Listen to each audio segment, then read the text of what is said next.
Hello. In this video, we will talk about a few more things about subspaces. Last time we actually stopped here.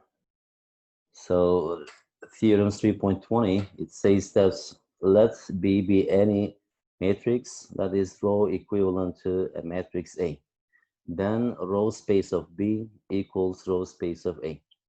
Actually, we know that I'm going to just say that actually two matrices, they are row equivalent to each other. That means that by applying a bunch of element row operations, we can actually transform B into A. Or also actually converse is true by applying a bunch of elementary row operations, we can transform this A into B. But here, yes, it's theorem saying that if it is so, then row space of B equals row space of A. What we mean by this, actually here, if I just this row space of B by, let's say, S1, and row space of A, let's say this S sub 2 here. So we are talking about kind of two sets. Here we have S1, and here we have S2.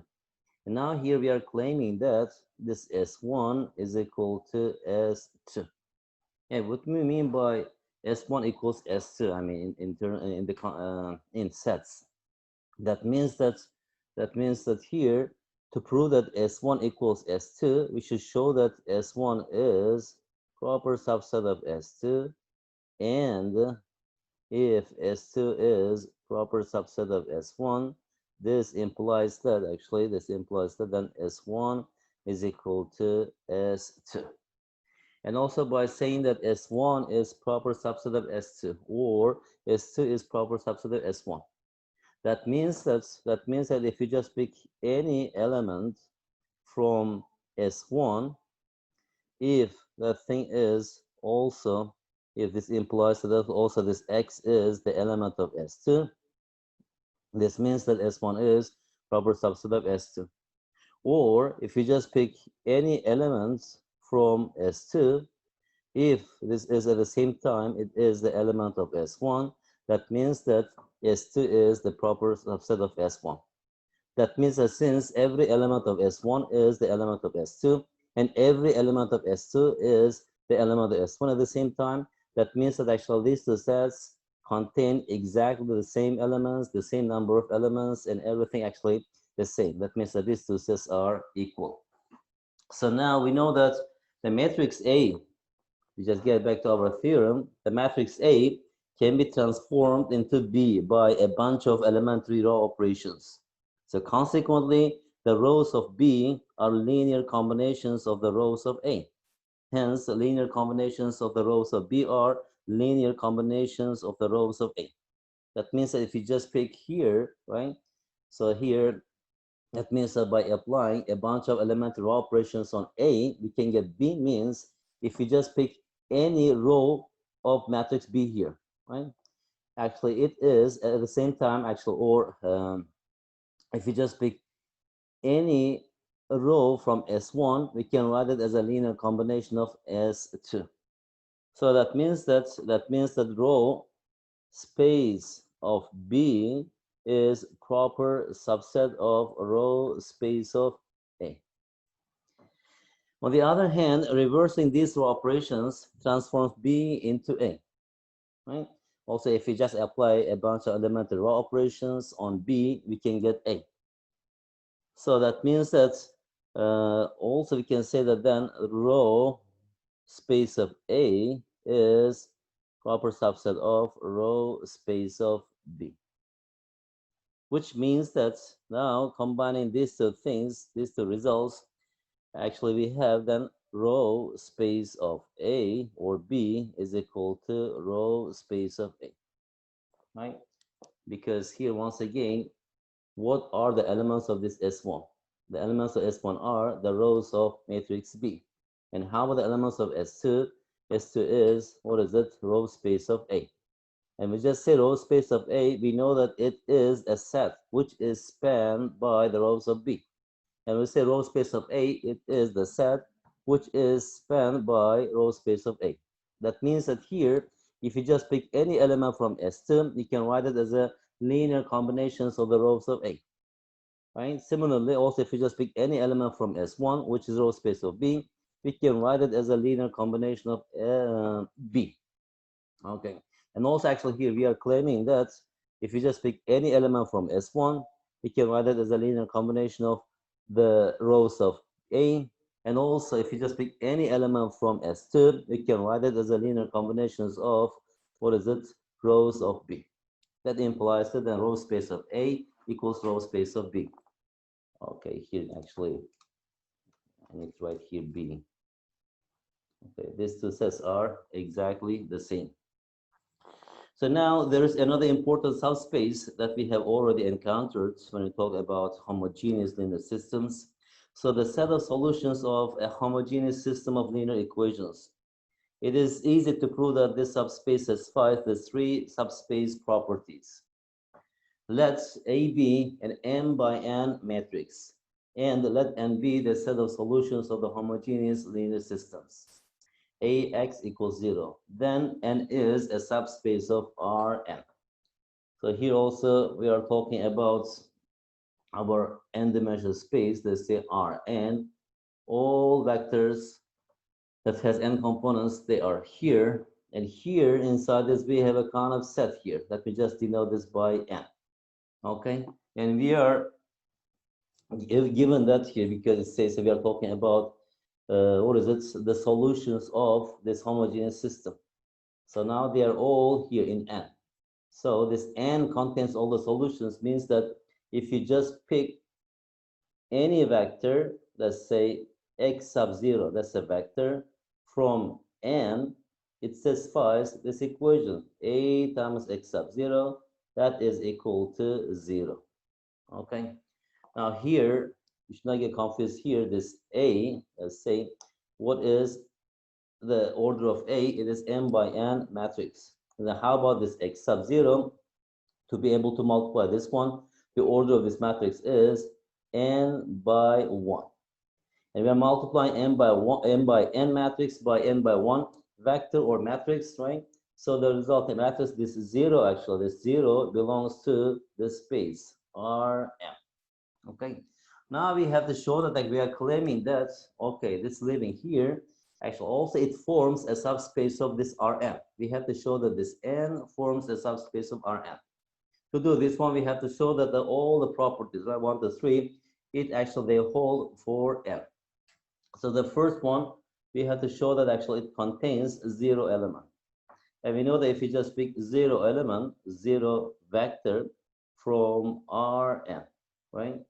And substitute into the equation, here we have a 0, and this one is n.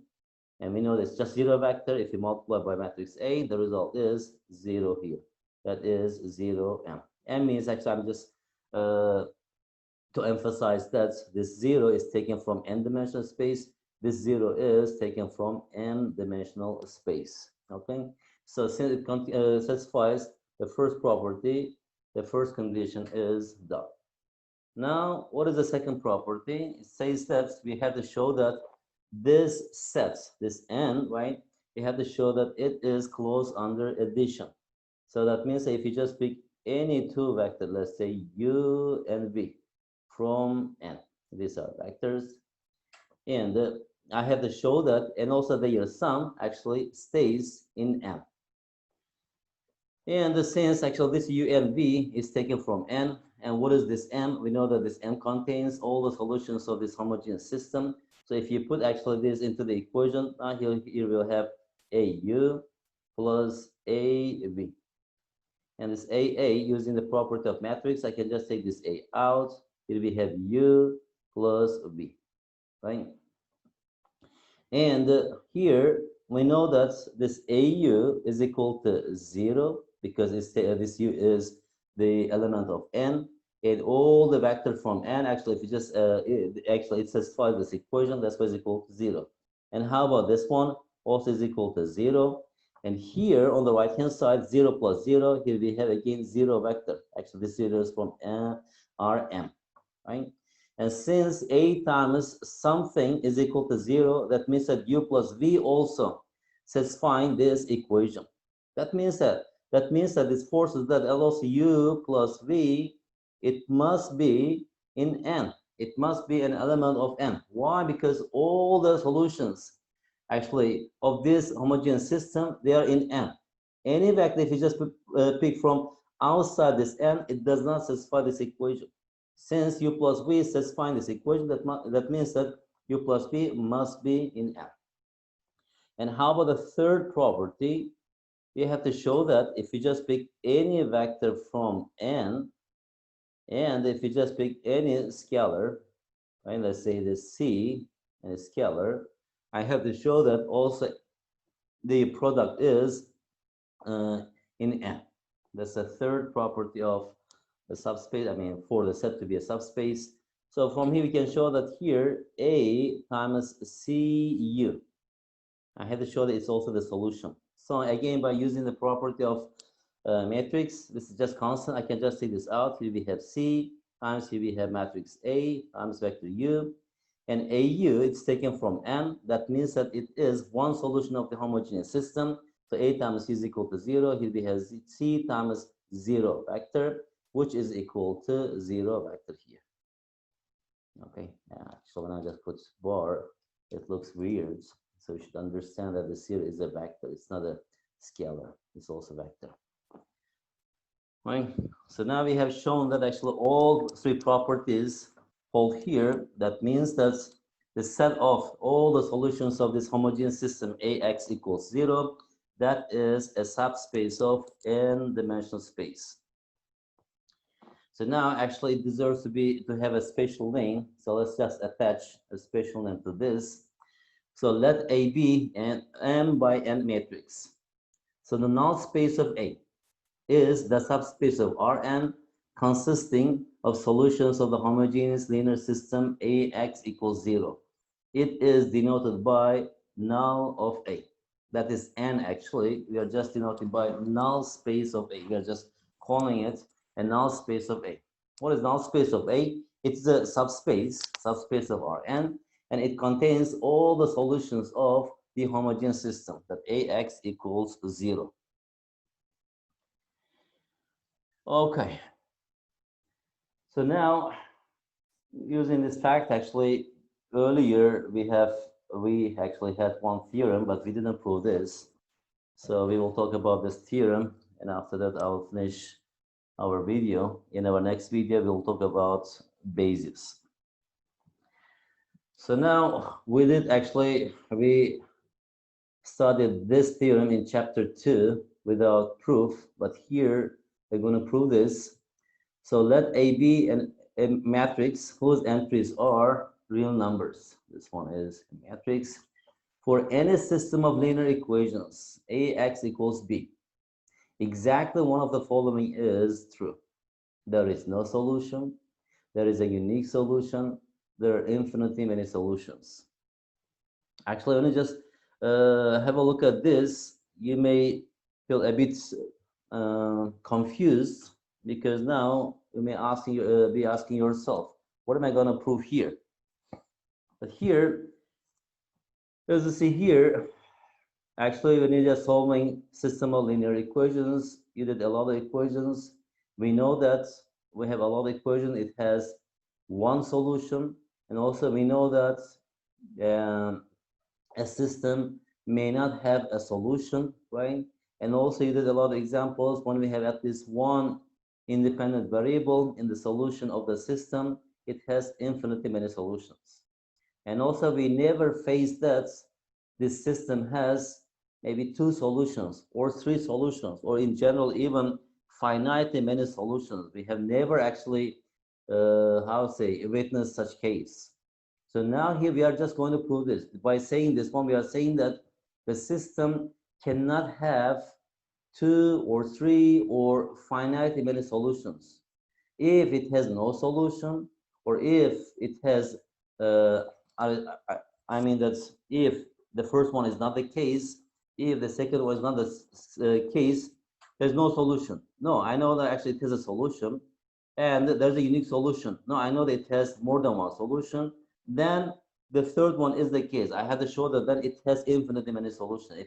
It doesn't have 2 or 3 or finitely many solutions.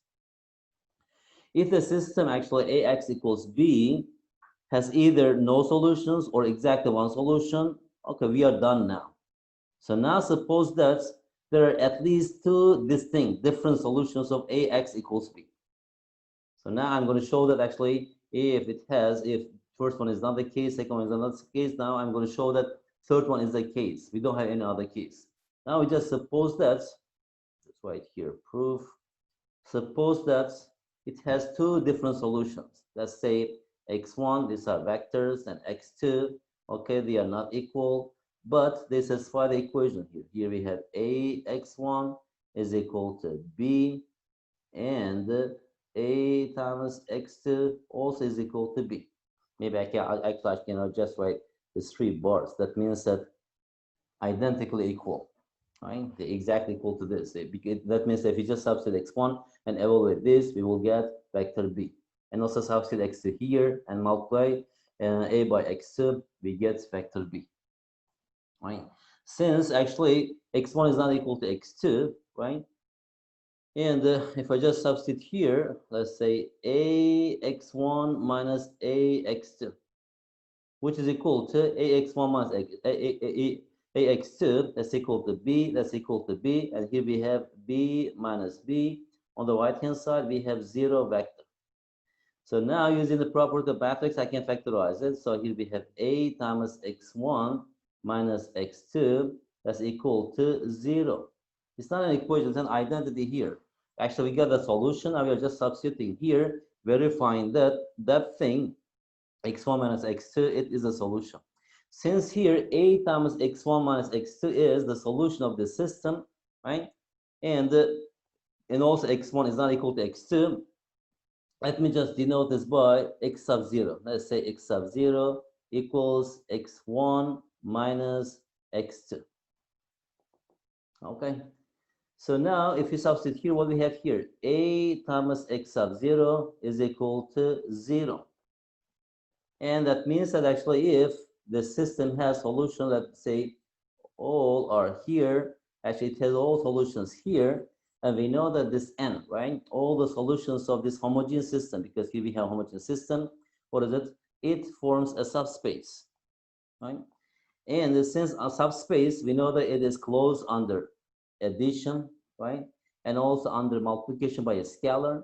That means that if you just pick any scalar, and if you just multiply this c x sub 0, also it will be the element of n.